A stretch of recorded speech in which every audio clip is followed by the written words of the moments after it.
You know, there's nothing like cracking that cellophane and pulling that record out. It just smells great.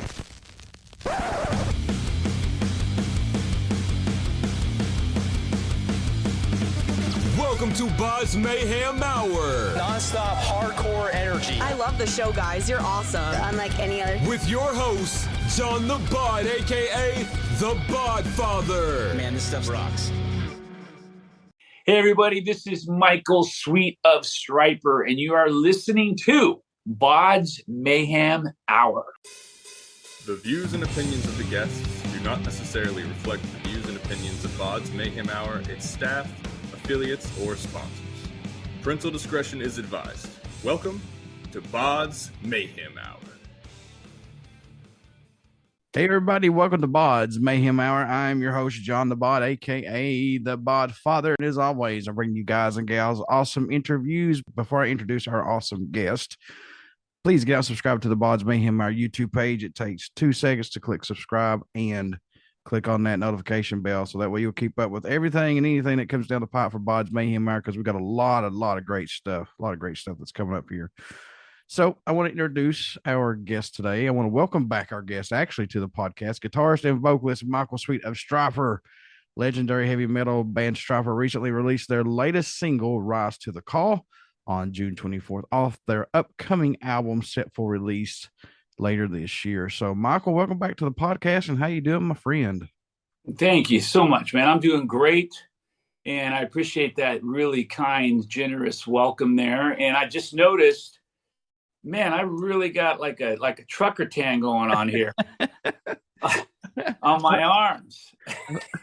I think we all do, man. I know I do for sure, but hey, it works. Hey, it's gonna have to work, I've been running around, man. The last few months, or actually the last year, what am I saying, few months, it's been such a blur, and that's in a good way. I'm thankful, but it's just been so busy and so much going on. Right now I'm doing vocals for the Sweet and Lynch album, and I'm almost done with that, another few days on that.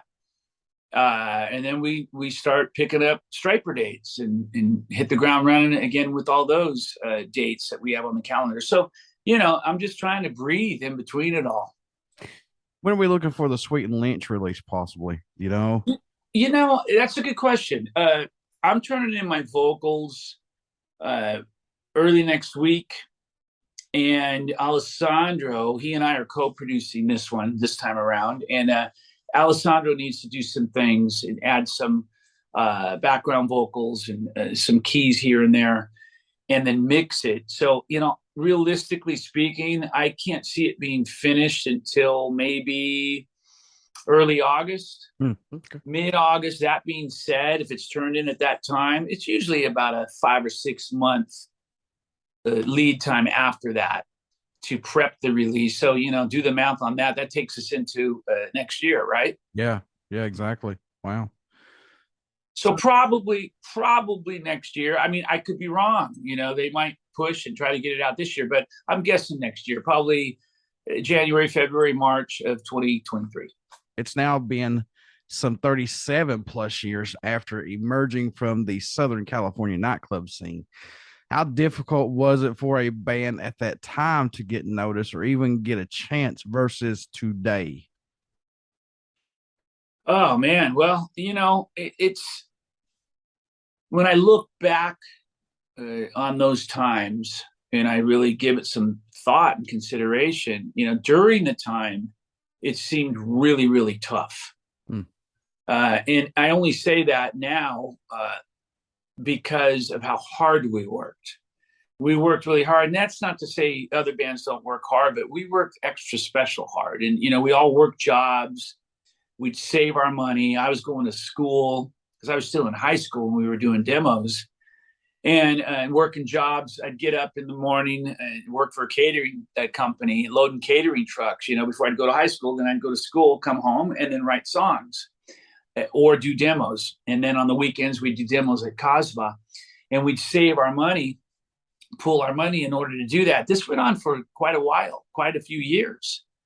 So we worked very hard until we actually got a recording contract with Enigma Records. And I was 20 years old when that happened. So I was born in 63. So that was 1983. And it was a lot of work. But when I look back on it now compared to today, it might not have been as much work as some musicians and bands have to go through now. I think you got to work a lot harder these days. Yeah. To be seen and recognized and develop and build a following and a fan base. Man, it's hard. God bless these young bands, because this is a tough music world, especially rock. I'm speaking of exclusively, I should say, rock/metal. Country, whatever. You know, that's not even country anymore to my ears. I grew up on classic country, and I listen to country now, and I can't change the channel fast enough. Right. Yeah. It's not that old school feel to it. It's like a pop country. It's not like the old Waylon Jennings sound, or, you know, Keith Whitley. Those guys, man, those guys brought it. And now today it's just like, it's ridiculous. And you know, not to get off subject here, but with country, you know, you do have rare occasions where there's someone that comes along like Stapleton and, you know, blows your minds and takes you back to the past. Right. But, you know, so many of these country bands, they call themselves country. It's just, it's so disheartening, man, because I grew up on country. I feel like I can actually speak on behalf of country music because I grew up in a country music family. My dad and mom were country singers and songwriters. My dad wrote a #1 country song, "I Don't Want to Have to Marry You," in the 70s. And I've got a little history with that. For those people saying, you know, his opinion doesn't matter. I just feel like country is just, you know, a lost art. But anyway, that being said, I was exclusively speaking about rock. Right. These bands that are trying to break in rock, because rock is the genre that's pretty much miraculous if you break in rock. It's a miracle. There's too much saturation out there with music, because every time I turn around, and I'm not knocking anybody out there who's trying to make it, because God bless you, you know, that keep on that grind, because eventually it's going to happen. But it's not like the days of, say, early 80s, early 70s, or you go to like CBGB's or someplace like that, or the Rainbow, and some music producer or CEO is going to come in. I like that band, I'm going to sign them. Those days are gone, you know? Oh, yeah. Those days are gone. So now you actually have to really catch somebody's eye or know somebody who can get you in the right spot, which it's sad to say, but, you know, hey, for the ones who are out there and somebody does listen to your music and wants to sign you guys, hey, it's all worth it, man, because it's all worth that grind at the end of the day. Absolutely. And I think a lot of the issues with today's market, you know, bands trying to break, is I think a lot of bands and musicians have lost sight of the priorities and what's important. You know, back in the day, I was really blessed to be raised in a family that taught me the importance of a song. Yeah. And being in a studio, production, the arranging, the quality of the song, because that's the foundation. Like building a house on sand versus cement. If you don't have the song, you're building a house on sand. It's either not going to happen, it's going to get washed away, or it's going to crumble at some point in time. If you have a house on foundation, on cement, you know, stone, it's going to last forever. And the songs are what makes it last forever. The song is the most important part. And I think a lot of bands feel otherwise. They believe that it's, you know, their gimmick or the look or their sound or their shredding abilities, and all that stuff is meaningless if you don't have a great song. Yeah. I couldn't agree more. Yeah, you've got to have that song to match your niche. Everything has to mesh together. It can't be half-ass about it. It cannot be. It's got to be right. Everything into one. Exactly. And that's what I feel most bands from the 70s and the 80s had. That's the difference. Is it was about the songs. There was a lot more thought. When I listen to those songs, I just sit and listen, and I take in all the thought that was put into those songs. And I think, my Lord, this song wasn't written in 5 minutes or, 10 minutes. There was a lot of thought that went into this song, and in and out of the studio. And I just feel that that's lacking in today's music. Again, my opinion, does it matter? No, it doesn't matter at all. What Michael Sweet says, who cares? But that's what I think, and that's what I see and hear when I listen to radio 9 times out of 10, and especially with country. Oh, my Lord. I agree. But it doesn't matter because these songs are going to #1 anyway. And it's like, I'm thinking, wow, how many times you guys want to hear about a truck and a can of beer? Or partying down on the creek bank, or holy moly. Good night. I'll tell you what, man, I'm very proud of Chris Stapleton because he is like another county over from where I live out here in Eastern Kentucky. And I know Eastern Kentucky is country based. I know that. I understand that. But hey, it's our roots here and bluegrass. He's the real deal. I mean, when you hear that guy sing, it's from the heart and soul. And I think he could sing anything. Yep. He could sing, obviously, blues. He could sing rock. You name it. He could kill it. And as they say, sing the phone book, you know. And some of these other guys you hear singing, and I'm just, not to mention names, and you're just thinking, wow, man, it just seems real easy to break and make it in country these days. I don't know, man. It's very interesting. I tell you somebody I'm really excited for, and we're not getting off subject here, folks. We're going to get back to the interview here, but another guy who I think has really done great for himself is Darius Rucker, who went from rock over to country. Man, his voice is just like you said, like Chris Stapleton. He could do anything and everything out there, dude. And it's amazing. And he obviously found a second shot at success, and that doesn't come to most people. No, it does not. No, and there's something to be said for that. You got to give them props, man. That's amazing. All right, Michael, I got to know, this band has went through many obstacles over the past few years. Would you say this is kind of like a redemption album for the band this year coming up? Because just everything that the band has went through. I do believe that it's to some degree a redemption album. Yeah, that's a good way of putting it.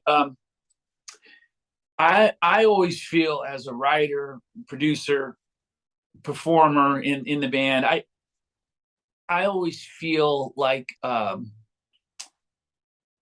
lack of a better way of putting it, like I've got to prove something. And a lot of people would tell me you have nothing to prove. But I like feeling that because it drives me to do better. And I always go into each album with the mentality of, let's make this one better. And people say to me all the time, why do you always try to make it better? And I say to them, why not? Why wouldn't you want to? Exactly. I really believe the best is yet to come with me and what I do. I don't think I've made my best album yet. And I'm going to believe that till I take my last breath. And I went into this album with that mentality. And then you add to that all the obstacles that we were faced with. Just talking about my eye situation and the way that worked out, I really thought 100% we were going to have to cancel the album. There was no question in my mind, like, this is going to happen. We're going to have to cancel the album, postpone it, or whatever. And because, when my retina detached, I had to lay face down for 2 weeks. And then I was thinking in my mind, oh, Lord, we're supposed to be starting on an album in a month. How am I going to write it? I hadn't written it yet. And I'm laying face down with my retina detached. And I'm thinking, this isn't going to happen. To the day when I was able to rise up, I started writing. I came here where I'm at right now, started writing. I wrote the songs in 12 days, a song a day, 12 songs. And then right after I finished writing, my retina detached again. Oh, wow.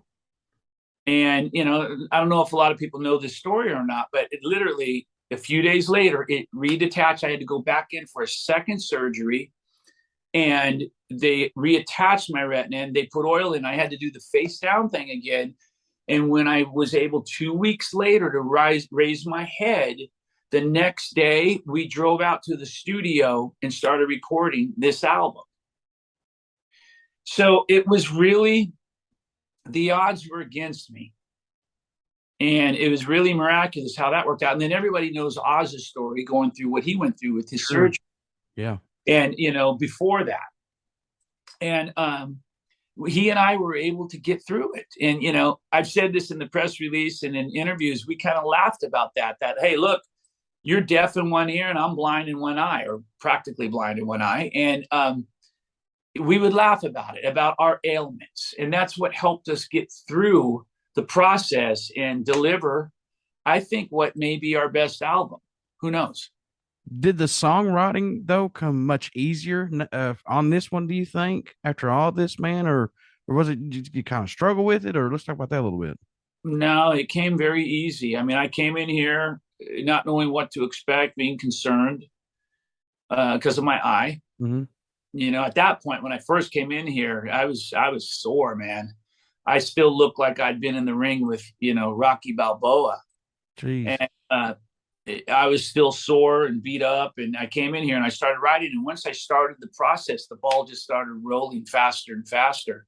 I started sending songs to the guys very quickly soon after that. And that was it. It was just a song a day, and we got what we got. And everyone is very happy with the process. Everyone seems super excited about the songs, the way they turn out. It's a little different, but yet 100% Stryper. And we couldn't be more thrilled about what people are going to think. I hope everyone loves it. Now, like you said, this is the band's upcoming 14th studio album release, which that blows my mind. That's insane. To have the longevity and the fans wanting more music from you guys. Would you say, I know you mentioned this is the band's heaviest album yet, but did you still stay true to that Stryper sound, but add just a little bit more heaviness to it? Or how did that all work out?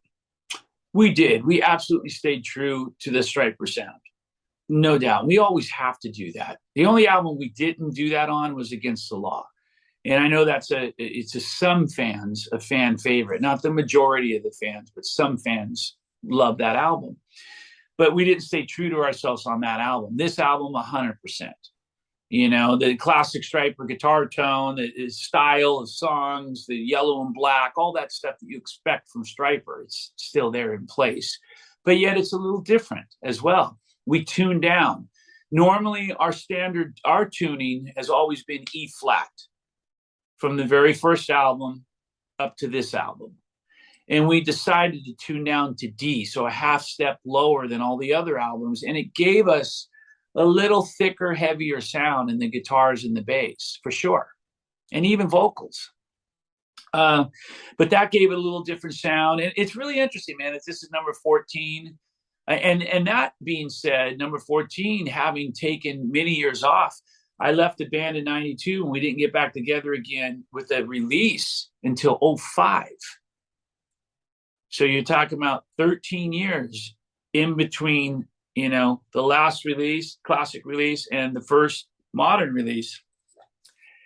And think if we had stayed together all those years, we'd probably be looking at 20 plus albums. Oh, yeah, for sure. Easily.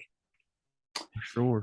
And it's just mind-blowing to me. So we're going to just keep going. There's nothing forced here. We're not forcing anything. We love to make music. As long as we're healthy and we can keep doing it, we're going to keep doing it. So let's see how that goes. I've always had a dream of reaching 21 albums. So that's 7 more albums. Writing and creating music, do you still get excited as writing that, like writing that first album, Soldiers Under Command from 85, or no? Oh yeah, man. I get super excited about the process more than anything. Probably more. As excited as I got back then, I think I get more excited now. I'm still like a kid. I'm a 59-year-old kid. At heart, who loves what he does. When you get me around gear and guitars, it's like, my deer in the headlights, like, wow, you know what I mean? It's how I'm made. So I love the process more now than ever. Absolutely. How excited are you guys to release Rise to the Call and seeing some awesome reviews coming back on this, man, so far? Well, I'll be honest. The first single was tough. Because we didn't want to, this time around, release the heaviest track, or the most powerful track, or track that makes you go, whoa. We didn't want to do that right out of the box. And it was hard to find that song that was close to that, but not that. Mm-hmm. And after listening, the whole camp listening and stuff, we all decided like Rise to the Call was that song. It's a very strong song. It's powerful. People seem to really like it, but the best is yet to come. Oh, and I think when people hear Transgressor, I think they'll agree with me. I'm pretty sure everyone will agree with me. If they don't, hey, I've been wrong before, but I don't think I'm going to be wrong on this. And Transgressor is just it says it all from the band and for the band where we're at right now. We're doing a music video for that one. And then we've got a song called Same Old Story that we're doing a music video for as well. And that's really different for us in a really cool way. It's got the classic overtones, but yet it's also got present day modern overtones as well. And man, it's probably my favorite song on the album. So we're super excited. And we got another song coming out this month in July called See No Evil, Hear No Evil. I've got to ask this though, because I love seeing how happy you are about still wanting to create music, and plus this new album, and I love seeing that. But here's a $1 million question though. Sure. Is this the sound that we're going to be hearing from Stryper from here on out? Possibly. Is this what you guys want to do? Stay heavier, but still stay true to your guys' roots? Well, I don't know. Okay. That's a good question, because there's different views on that from all bands, right? Some bands say, oh, we got to keep growing. We got to constantly change. Well, that's not always a good thing. That's true. It's just not always a good thing. Now, maybe in the musicians and the band's eyes, it is. That's fine. But a lot of times we alienate ourselves from our fan base, and those are the people that put us where we are. And if you're not making them happy, what's the point? You got to make your fans happy and keep that base in place. And we made the album Reborn really different. It was more of a solo album. Fans didn't know what to think of it. Then Murder by Pride was a little more scaled back, not as heavy, a little more slick. That was us kind of, some songs were kind of getting back to old school Stryper. Then we came out with No More Hell to Pay, and it was like, boom, here we are. We found ourselves again. And it's keeping those classic elements that fans expect and want to hear.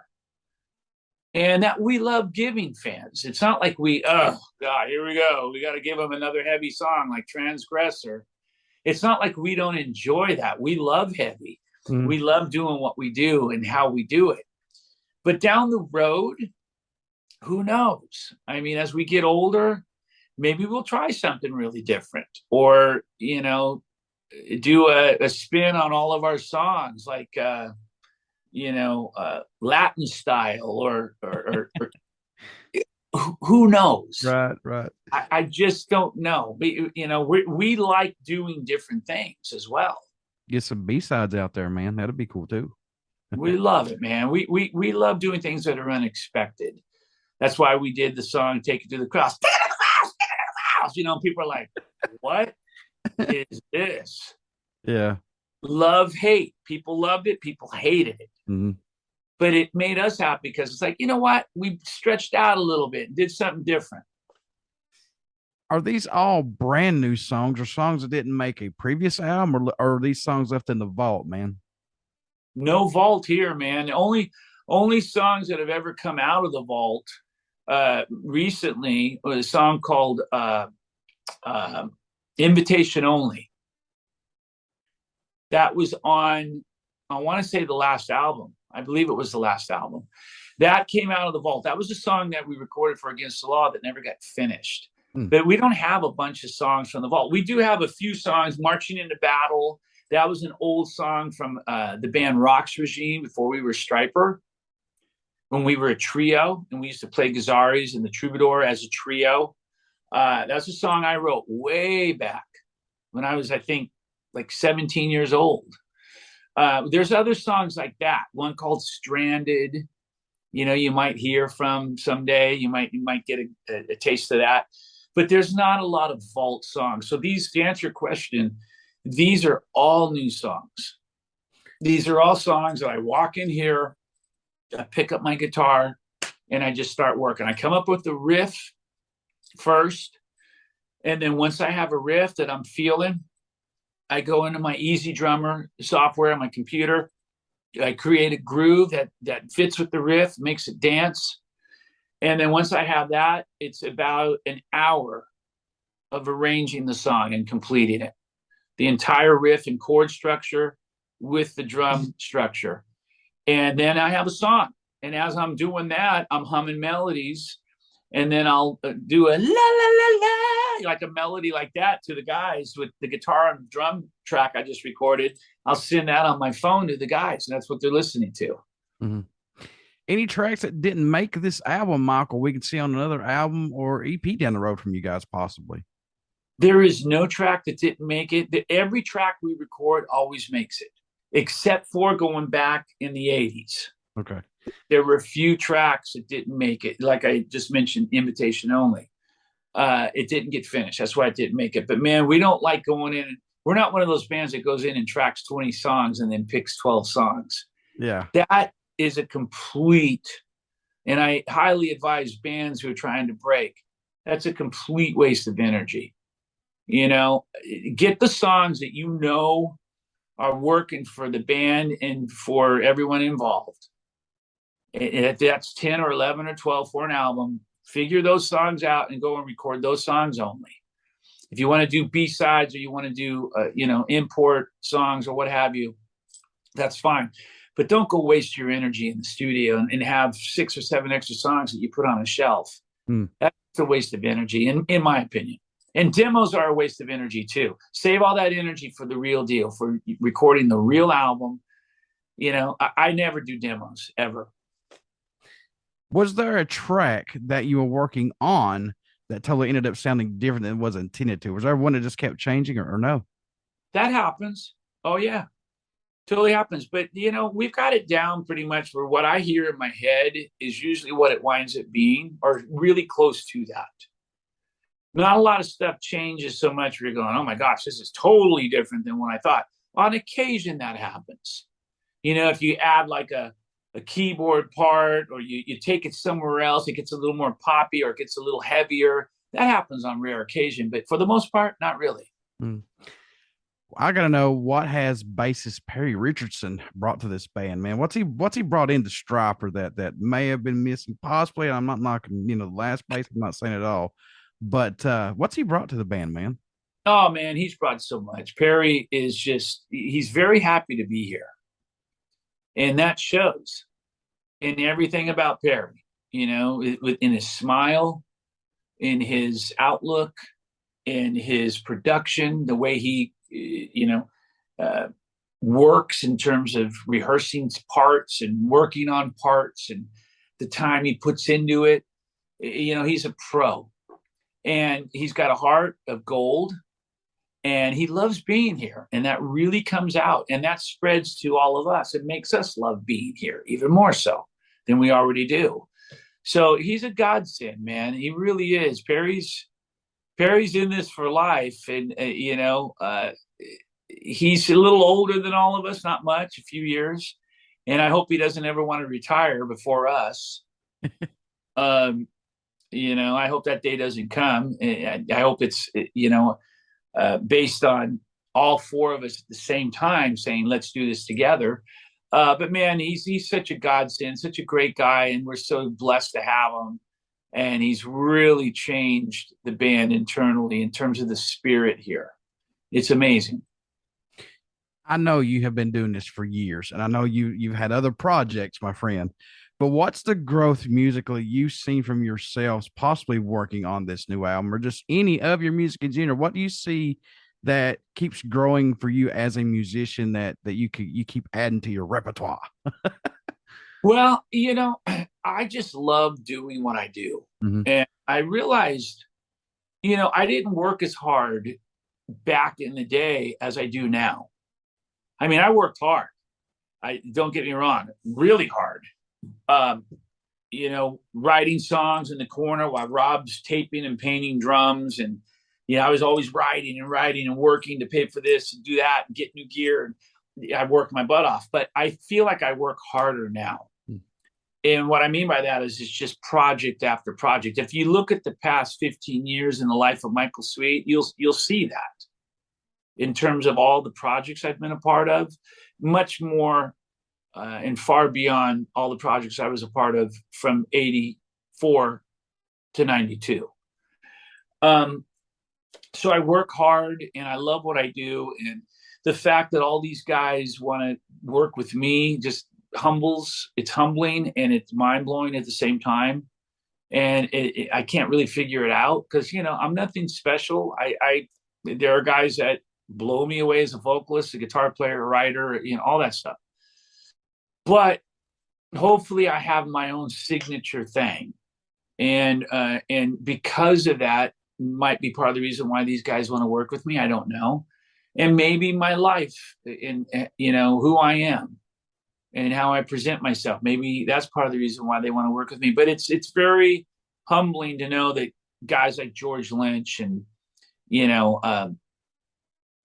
Tracy Guns and Tommy Aldrich and Joel Hoekstra, all these guys that I've been a part of bands with, that they want to work with me. And I'm just, it's incredible. Such a blessing.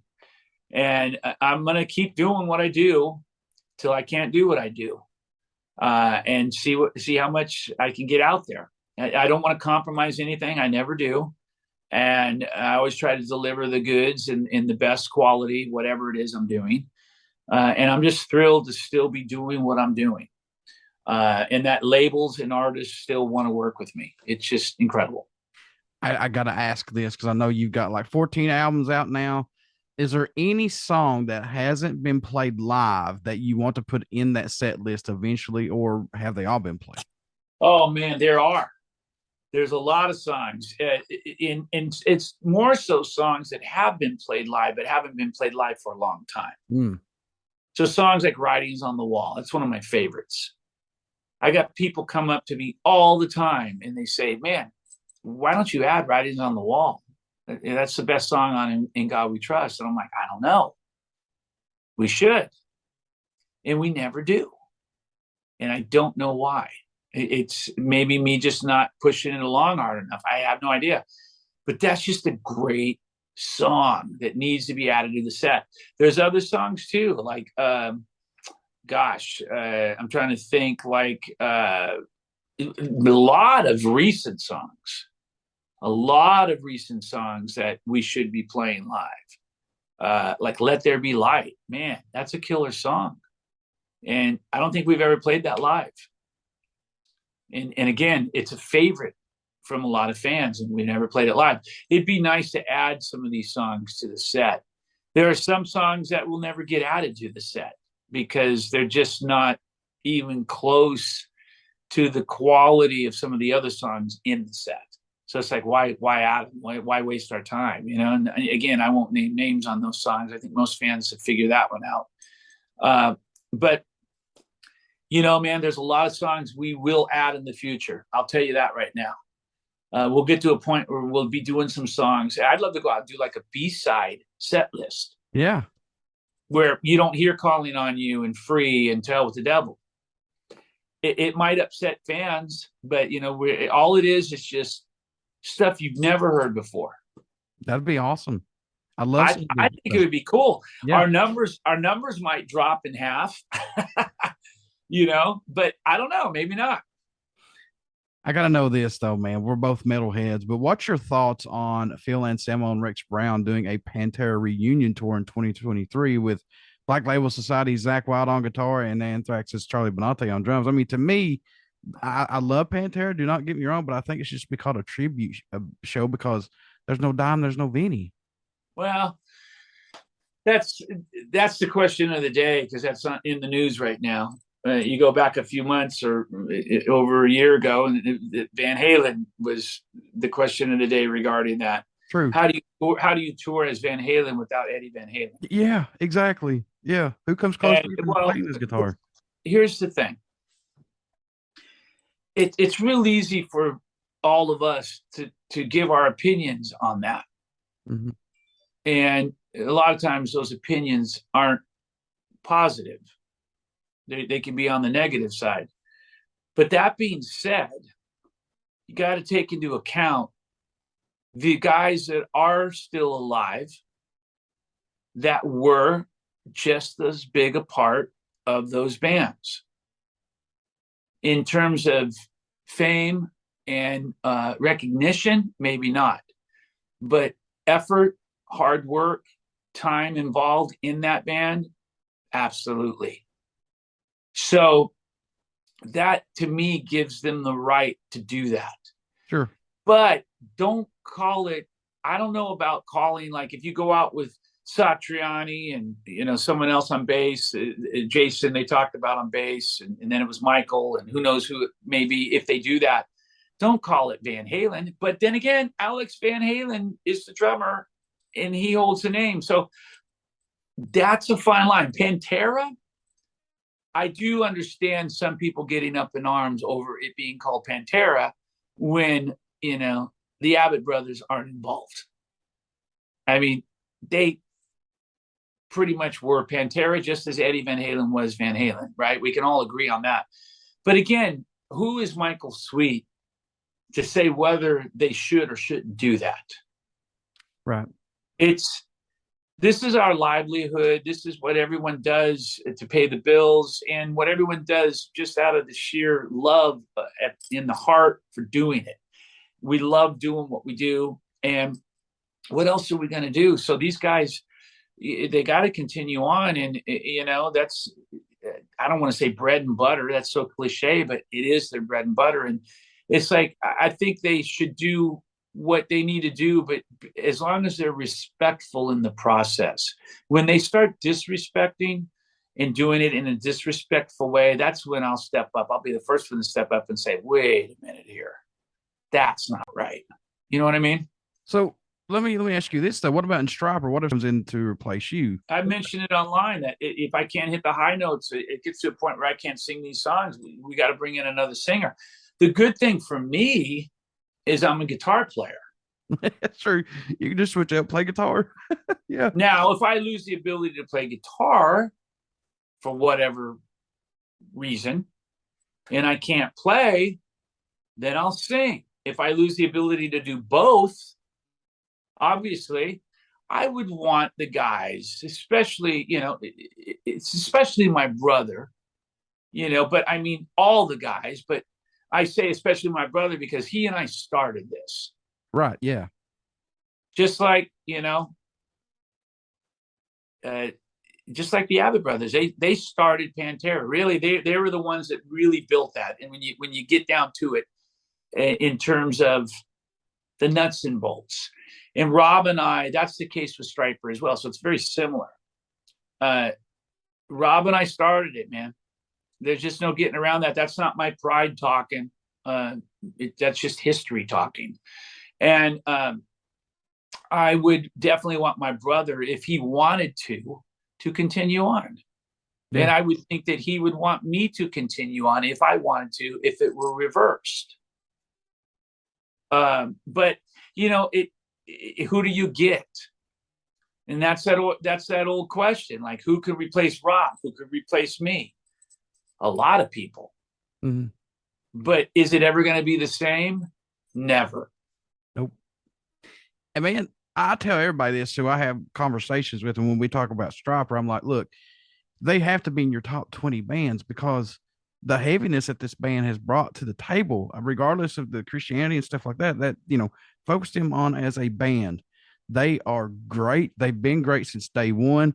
And you could tell from album to album to album, the time and effort has been spent on them, and they know what they're doing, and they're bringing it still today. And I'm not saying this because you're on here and we're friends, but I'm just saying, look, this band still knows what they're doing, and they're still. We're family, man. Remember, we're family. That's right. That's right. We're bros. But you know what? Look, here's the thing: we get beat up, and we're tough guys. There's no, Don't break out the violins for us ever. Mm-hmm. We can take it, but we get beat up. We get the crap beat out of us by people who just are so close-minded. When you just mention one word, Christ. Yep. It's all you have to say, and they're out. Yep, they're done. I'm out. I don't want to hear it.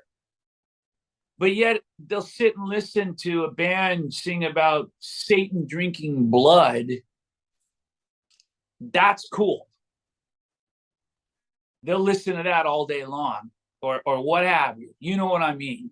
Yep. But the mention of the word Christ, which is what Stryper is all about, turns a lot of people off. And therefore, they won't give us the chance or the time of day to even listen to see if it's good. They don't know if it's good because they haven't even listened to it. They haven't sat down and listened to a whole album and walked away saying, damn, that's actually not bad. Instead, it's just a knee-jerk reaction. They suck. They sing about God. I don't want to hear it. And that's really sad when you think about it. Really sad. But that's the world we live in. A lot of people are like that. Not all people, thank God, but a lot of people are like that. And I mean, I can be like that, with music, country music. I don't want to hear it, And it's like, well, this is a good sign. I don't want to hear it now. I've listened to country lately and I just don't like it. And it's like, but you got to listen to this song. Okay. Oh man, that is good. Yeah. You know what I'm saying? I got to know, man, you've had a lot of music growing up, and I know you still have a lot of music to this day that you listen to for your favorite bands. But do you still have a go-to album or song that you find yourself going back to from time to time, Michael, that you got to listen to it and you can't kick it out? I mean, you've got to have it at least once a month, twice a month, something like that. You got to listen to it. Well, I don't know if people are going to like this answer. People will probably be expecting me to say, a Michael W. Smith song or something, when we tour, we listen to a lot of Priest. Oh, wow. There you go. Yeah, we listen to a lot of Priest late at night when we're sitting around, hanging out after the show, winding down.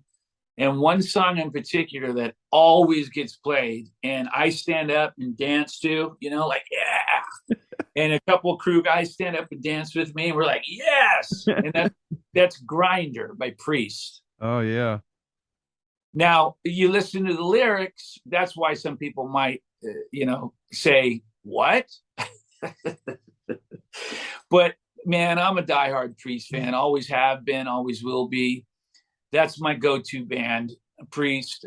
Rob Halford is the greatest metal vocalist of all time, in my opinion. And, some people would argue with me on that. But that's what I believe.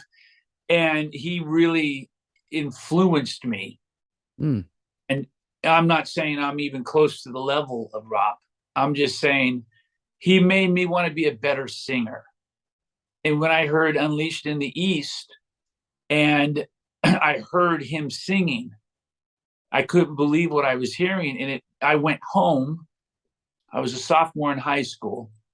I went home and I started developing my voice and working on my upper range and developing my screams based on having heard Unleashed in the East. And Rob's a huge influence of mine, and I just think he's amazing, and I think he's an amazing person too. I've met Rob a few times, never broke bread with Rob and hung out in that way, but I've met him and talked to him a few times in life. The one in particular, he got up and played with us in Canada. We did Breaking the Law together. But man, to me, he's just a true gentleman. My favorite metal singer of all time, and I put him high up there. So Priest is my go-to always. My last question, my brother, and I know you've got a lot of things that you're proud of this band, and plus your solo stuff, and plus working with Sweet and Lynch and everything, man. But I got to know, what's been your most memorable show or moment as a musician that you could not believe this was happening or you was part of it? There's got to be one out there, maybe more, but there's got to be one for you. Oh man, there's a few. There's quite a few. I have a list. I'll give you one in particular. We played in Korea way back when in the 80s, late 80s. And when we went out to perform, the crowd rushed the stage, and the stage started to buckle. We exited the stage, had to wait backstage for a while till they got things under control. And when we went back out, the military had been brought in, and we had a barrier of armed military for the whole show. And that's something that pops out in my head. And I think, good Lord, pretty insane. The crowd was very reserved for the rest of the show. We've had other things happen. I talked about the infamous story overseas in Europe when we played a death metal festival, and the whole crowd was chanting F Stryper, and they hated Stryper, hated us, and we won them over. That really stands out. Australia, when we went to do a signing, and our limo pulled up through the sea of people. Huge crowd. We thought it was a giant festival going on. It was our signing, like thousands of people to turn out. And we got the wise idea to try to get out of the limo and go into the record store to sign. And between the car of the limo and the door of the shop, our clothes were ripped. Our hair was pulled out. It was insane. Wow. One guy tried to break in through glass. He broke his arm, cut himself up. They brought in a paddy wagon, opened the door, cleared everyone out. We jumped in the back. They took us to the police station, and we took pictures in handcuffs to look like we were arrested just for fun. And it was in the papers the next morning, front pages. So that's one that stands out. A lot of things, man. Crazy. When you talk about, going to Korea like that popped in my mind of the Moscow show with Metallica and all those bands, like having the military come in. I'm like, oh God, that's insane. Oh yeah. Wow. Yeah. We had the military march in. You could hear them like, doo, doo, doo. And we go out there and we had to perform a set looking at, semi-automatic weapons, like a whole row of them. And it was interesting. It was very surreal. And like I said, the crowd was just, for the whole show, super reserved. Like, obviously it put a damper on things. Oh, sure. Yeah, for sure. Folks, you want to get out and pick up this album when it comes out later on this year. And please check out the single Rise to the Call by my friends, my family, and Stryper. Get out and check this out. Give this band a fair shot if you have not listened to them, because I'm telling you right now, you're sleeping on them. Do not do that. Do not do that. And I'm not saying it because Michael's on here. I've just been a big fan of them since I was a kid, and I love their music, and I like all kinds of music. But anyway, Michael, my friend, I ask everybody this: how can folks stay in touch with Stryper? Buy this new single, everything under the name of Stryper. How can I do that, good sir? Well, we're all over the socials, Facebook, Stryper, Facebook page, Michael Sweet, Facebook page, Instagram, Stryper, Michael Sweet, Twitter, Stryper, Michael Sweet, and of course, what am I leaving out? No TikTok. We're not on TikTok yet. I've been one of those guys who refuses to do TikTok, and I've done pretty good. I've stuck to my guns, but we're all over the internet, man, and we're very active, especially me. I post usually 2-3 times a day and do live videos and try to keep fans, involved in everything. That's very important to me. So yeah, we're all over the internet, man. You can find us anywhere. And then of course we've got our merchandise stuff. Anybody can get on any of those sites. There's links on the Stryper website. Really cool stuff. We got some great new merch, and we're going to be touring this year. We got a lot of dates. We're super excited. Before I let you go, would you care to do another promo for my show, good sir? Sure. Hey everybody, this is Michael Sweet of Stryper, and you are listening to BODS Mayhem Hour. Everybody stick around. We got some great stuff coming up. You only hear these interviews right here on BODS Mayhem Hour. Please get out and check out our Facebook page and subscribe and click on that notification bell. It takes 2 seconds. We've got a lot of great stuff coming up for you guys and gals out there. Also, get out and pick up Rise to the Call by Stryper. Pick up all their good stuff, anything and everything by this band, and also Sweet and Lynch. you definitely want to pick up that stuff as well, because George and Michael, man, they knock it out of the ballpark every time they put an album out. Also, too, folks, please support these guys. And I also want to say I'm affiliated with Metal Inc., also Forum Obscure, which is an online magazine of obscure art and metal album reviews. And also Diary of the Madman, the Ultimate Ozzy Osbourne podcast with Dan and Josh. They know everything about Ozzy. I think they know more about Ozzy than Ozzy knows about himself. And that's pretty sad and pretty crazy. But anyway, I love those two guys. They're awesome. Michael, my brother, thank you so much for doing this interview with me as always. And hey, man, just keep grinding on that road for us, brother. Hey, buddy, you got it. Thank you for your time and always supporting. And I look forward to next time, man. Yes, sir, my friend. All right, brother.